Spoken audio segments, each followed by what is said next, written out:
I take your Q&A questions. What is good, YouTube? It's that one camera guy back at it again with another video for you. This is my weekly Q&A video where I take a collection of questions that I've received throughout the entire week from my YouTube channel, and I'm gonna go ahead and answer them as best as I can and as quickly as possible. So let's go ahead and get started. If you're new to my channel and you're finding it for the first time, I go by that one camera guy. I make videos, tutorials, guides, and reviews on the Sony mirrorless system. If you'd like to catch the latest content, go ahead and hit that subscribe button and that bell when I produce content every single week on my channel. And my old subscribers, you know what to do. Go ahead and hit that like button and let's go ahead and get started.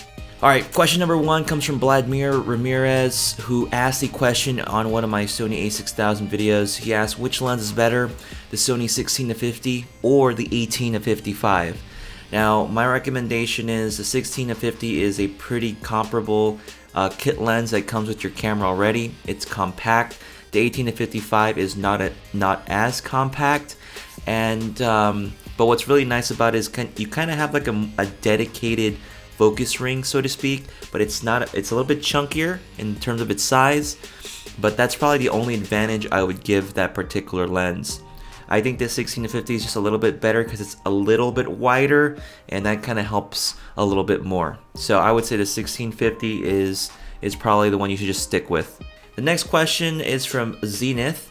He asks, this is surprisingly cheap for a Sony lens, the 55-210, but I feel like I'm buying a prime would be better.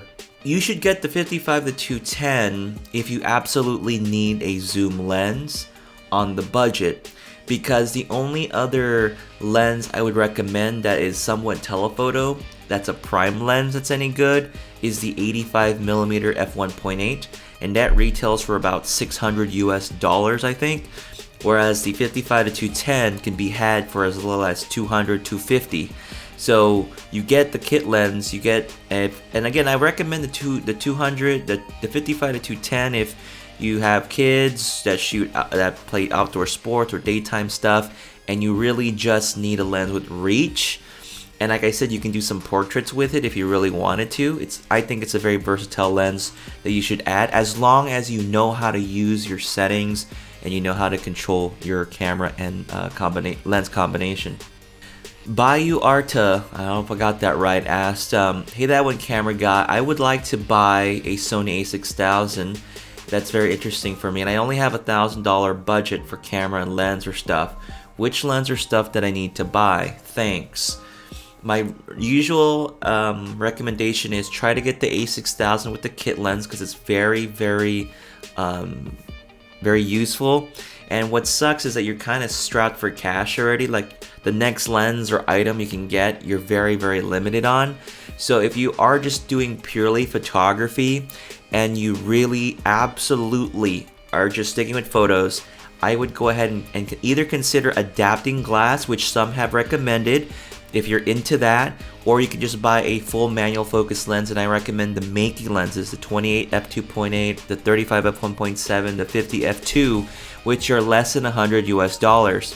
If you think about it, you can get yourself a really fast 50 or even a nice 35, and you don't break the bank. And you can use the money you saved and buy yourself like a nicer like flash.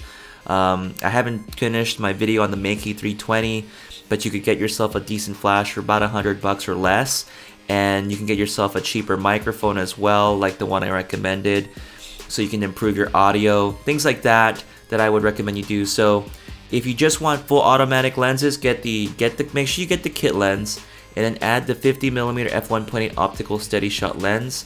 And after that, you're kind of strapped for cash. You're almost hitting your limit, honestly. And maybe add the 55-210 kit lens as well. All right, the next question is from CNK. Asks, what's the difference between the a6000 versus the a7S II? Should I wait for the a7S III?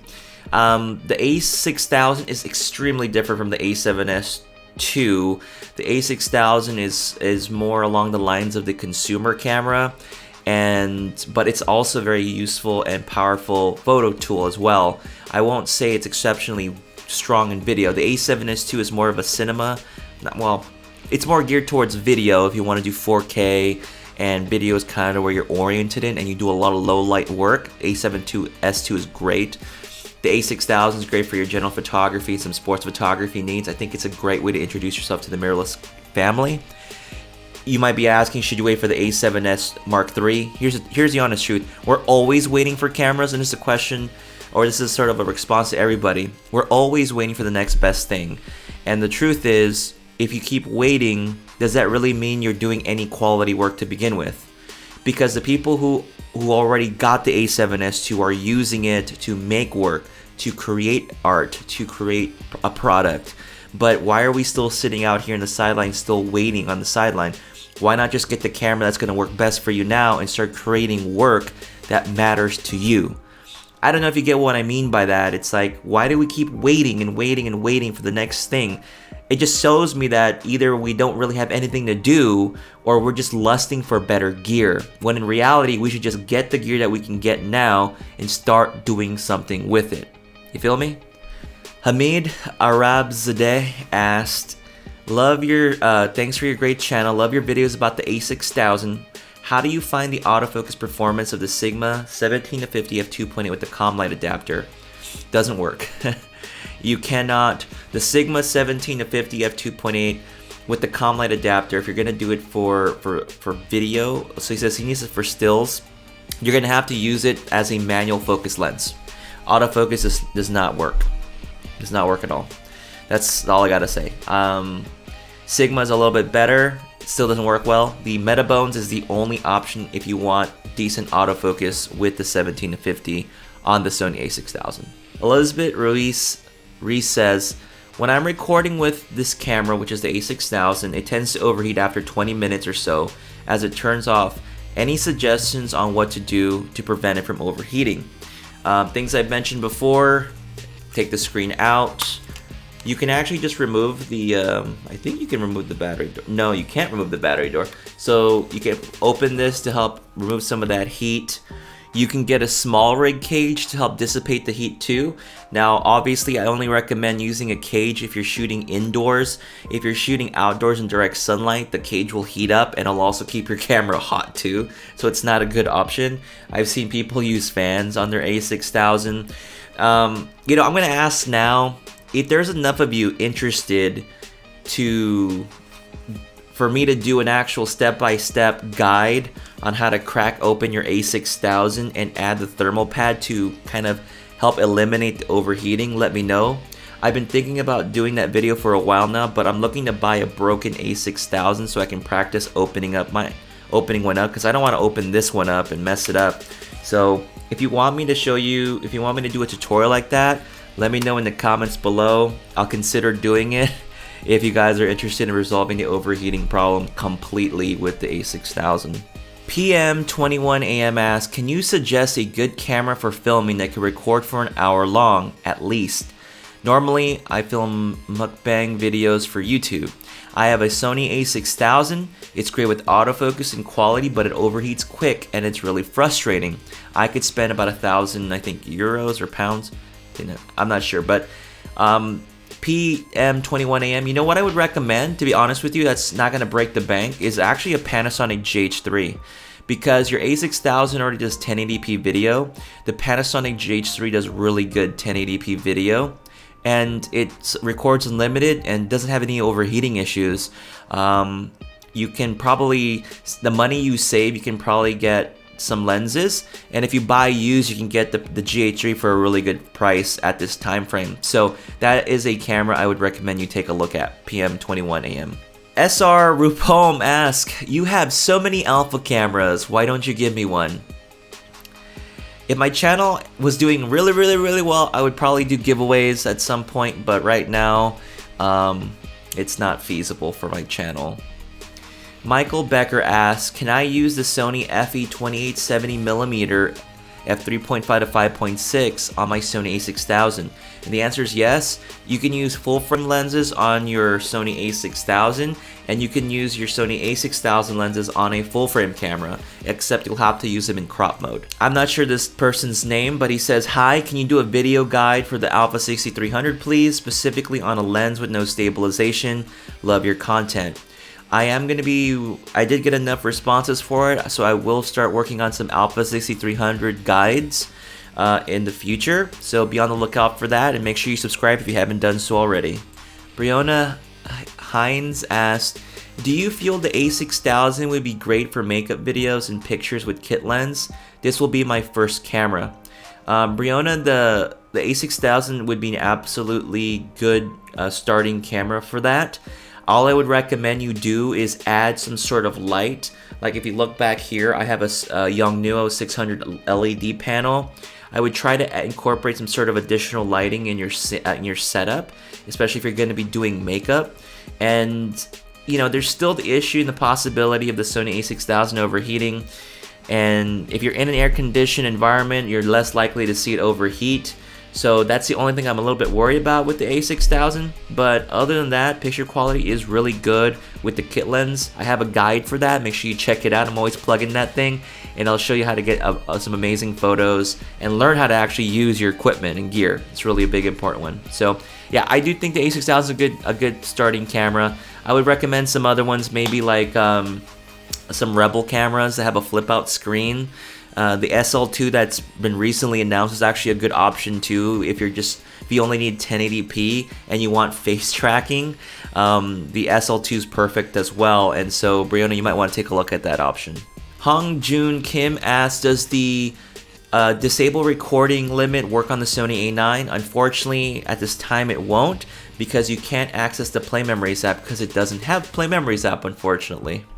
Su Tran asked, he was asking about the ECM. He was asking about the ECM microphone that I got, the shotgun one, and he says, should I get this or the Rode VideoMic Pro for the Alpha 6300? The Alpha 6300 has a external microphone jack, so I would say get the Rode VideoMic Pro. I have that microphone. I absolutely love it, and I would recommend that over the ECM one. The only reason why that one that mounts on top of here is a good option is because there's no other way to get audio into your a6000 or get slightly better audio.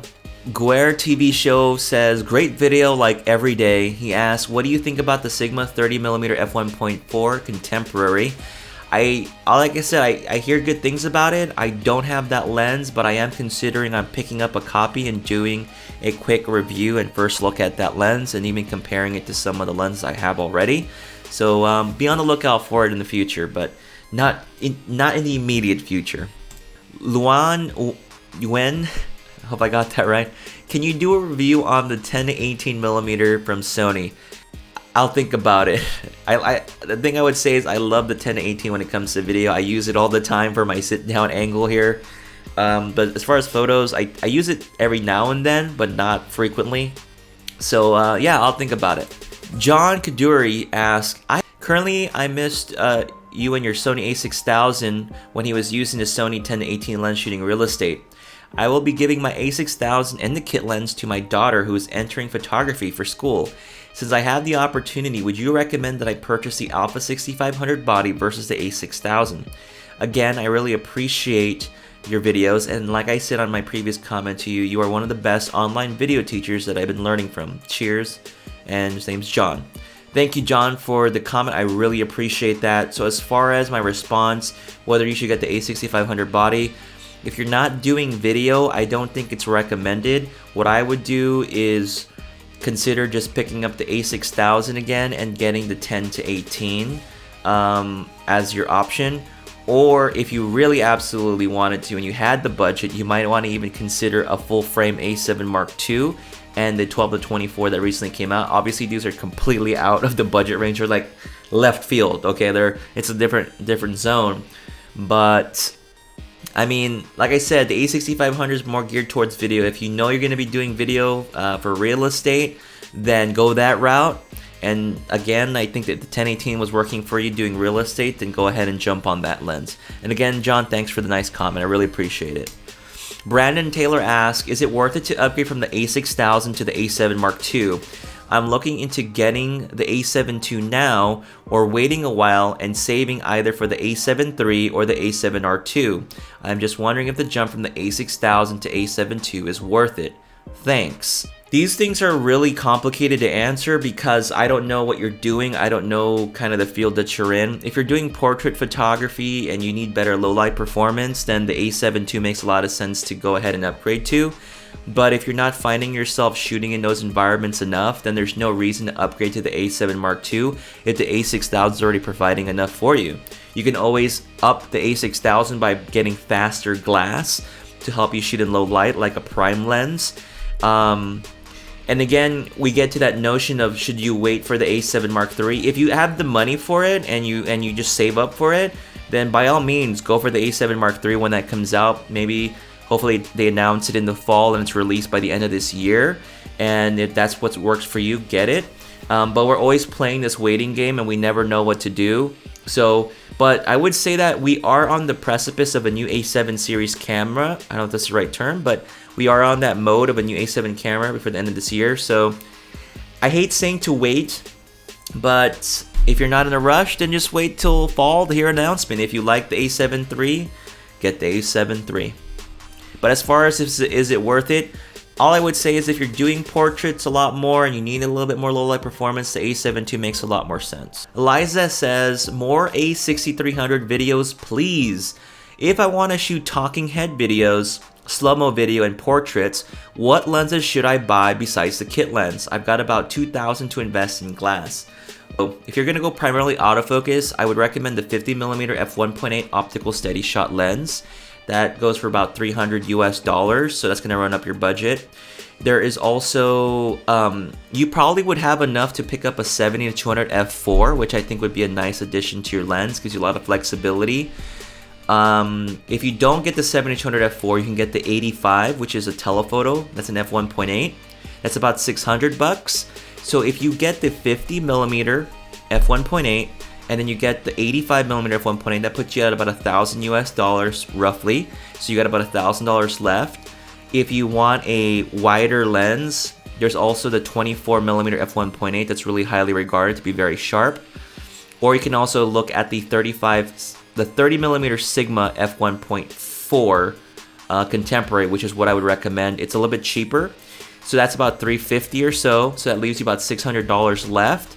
And with that $600 left, you might even want to consider looking at the 18-105 f4, which I think is a really good lens for video. So Eliza, check out those lenses in that order and just kind of do a little bit more research. Well, there you go, guys. Those are all the questions. If you have additional stuff you want to ask me for next week's video, leave them in the comments section below. I'll go ahead and try and answer them if I can. If I miss any of them, let me know and I'll try to get caught up on some of those for next week.